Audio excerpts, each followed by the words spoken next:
Recently, the United States announced substantial military assistance and arms sales to China's Taiwan region.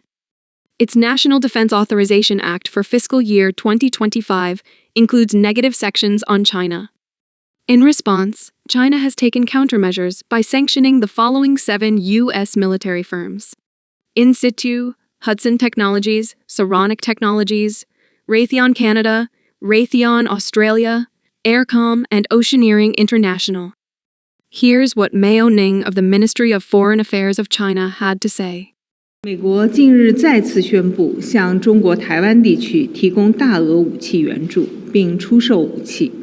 美国2025财年国防授权法案包括多项涉华消极条款，严重违反一个中国原则和中美3个联合公报，严重干涉中国内政，严重损害中国主权和领土完整。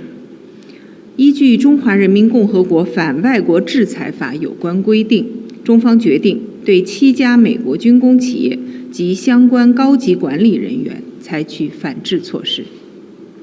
台独是死路一条，美国以武助独只会引火烧身，自食恶果。美方有关法案涉华条款充斥冷战零和思维和意识形态偏见，罔顾事实，渲染中国威胁，鼓噪美对台军事支持，为增加美军费、维持美霸权寻找借口，危害地区和平稳定。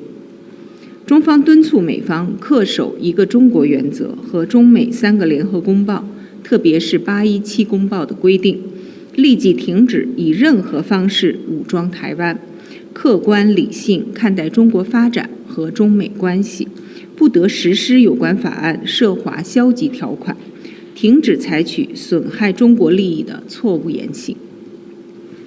中方将继续采取一切必要措施，坚定捍卫自身主权、安全、发展利益。The One China principle states, there is only one sovereign state under the name China. This principle, which also includes Taiwan, is a principle the PRC are not willing to negotiate on, as they feel it threatens China's sovereignty. It appears that over the years, the United States has made efforts to push for Taiwan's independence from China through military arms sales and joint operations. In the National Defense Authorization Act of 2025, the United States has laid out a clear plan which allows for further intervention in the Strait of Taiwan and the South China Sea. Section 1263 of the National Defense Authorization Act calls on the Secretary of Defense to continue efforts that strengthen United States defense alliances and partnerships in the Indo-Pacific region so as to further the comparative advantage of the U.S. in strategic competition with the People's Republic of China. The United States will seek to enhance cooperation with Japan, consistent with the Treaty of Mutual Cooperation and Security, by developing advanced military capabilities, upgrading command and control relationships, fostering interoperability across all domains, and improved information and intelligence. They also aim to reinforce the United States alliance with the Republic of Korea, including by maintaining the presence of approximately 28,500 members of the U.S. Armed Forces deployed to the Republic of Korea and affirming the U.S. extended deterrence commitment, using the full range of U.S. defense capabilities. A few other keynotes of the Act include fostering bilateral and multilateral cooperation with Australia to advance shared security objectives, including accelerating the fielding of advanced military capabilities, and to build the capacity of emerging partners, advancing United States alliances with the Philippines and Thailand, with other partners in the Association of Southeast Asian Nations to enhance maritime domain awareness, broadening United States engagement with India, including through the Quadrilateral Security Dialogue, participation in military exercises, expanded defense trade, and collaboration on humanitarian aid and disaster response. Strengthening the United States partnership with Taiwan with the goal of improving Taiwan's defensive capabilities. Reinforcing the status of the Republic of Singapore as a major security cooperation partner of the United States, and continuing to strengthen defense and security cooperation between the military forces of the Republic of Singapore through participation of combined exercises and training. Engaging with the Federated States of Micronesia, the Republic of the Marshall Islands, the Republic of Palau, and other Pacific Island countries, with the goal of strengthening regional security and addressing issues of mutual concern, including protecting fisheries from illegal and unregulated fishing. Collaborating with Canada, the United Kingdom, France, and other members of the European Union and the North Atlantic Treaty Organization to build a shared vision for the region by investing in enhanced military posture and capabilities in the area of responsibility of the U.S. Indo-Pacific Command. Pictured now is former President Jimmy Carter, inaugurated Thursday, January 20th, 1977, who played an important role in normalizing U.S.-Chinese relations by establishing the August 17, 1979 joint communique with China. Contrary to modern-day Biden policy of strategic ambiguity, Carter can be seen here taking an openly one China stance, acknowledging Taiwan's place as under the umbrella of China. The United States of America and the People's Republic of China have agreed to recognize each other and to establish diplomatic relations as of January the 1st, 1979. The United States recognizes the government of the People's Republic of China as a sole legal government of China.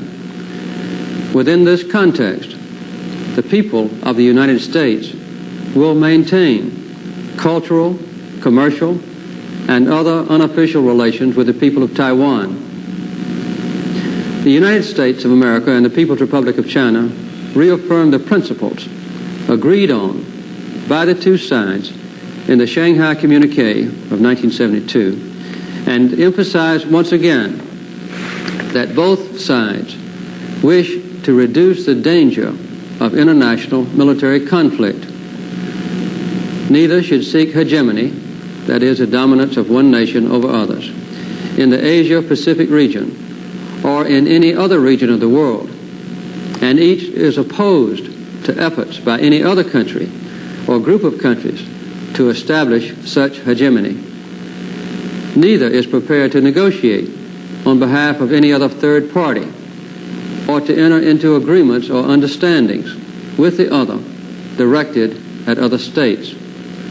The government of the United States of America acknowledges the Chinese position that there is but one China and Taiwan is part of China.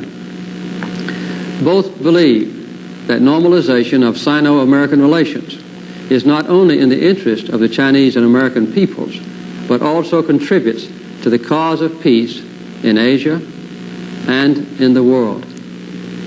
The United States of America and the People's Republic of China will exchange ambassadors and establish embassies on March the 1st, 1979, unquote.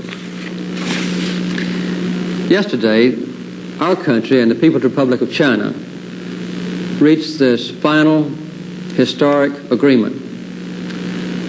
On January the 1st, 1979, a little more than 2 weeks from now, our two governments will implement full normalization of diplomatic relations.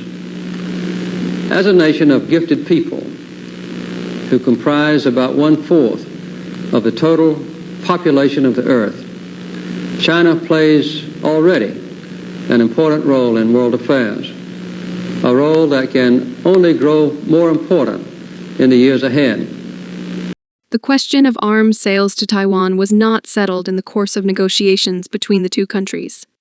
The two sides held differing positions, and the Chinese stated that it would raise the issue again following normalization.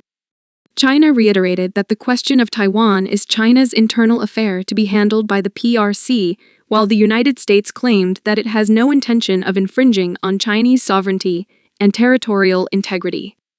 The United States government then stated that it does not seek to carry out a long-term policy of arms sales to Taiwan, that its arms sales to Taiwan will not exceed the level of those supplied in recent years since the establishment of relations in the late 1970s.